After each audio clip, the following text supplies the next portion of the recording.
I thought coming home would fix everything. Hindi pala. For the first 3 months, I felt more lost than I ever did in Singapore. I had left a corporate career, a routine I built for 15 years, and an identity I wore like a uniform. OFW, professional, yung nagtagumpay. And then I came home, and none of that existed anymore. Walang alarm, walang title, walang structure. Everyone said, you should be happy now, nandito ka na. But happiness was not the first thing that arrived. Disorientation was. Here is what nobody tells you about going home. Your body adjusts faster than your identity does. Bumalik ang tulog ko within weeks.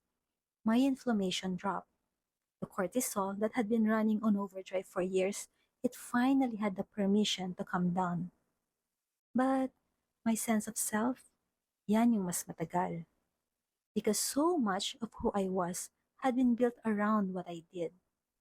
And when the job was gone, kailangan ko nang alamin sino talaga si Lisa.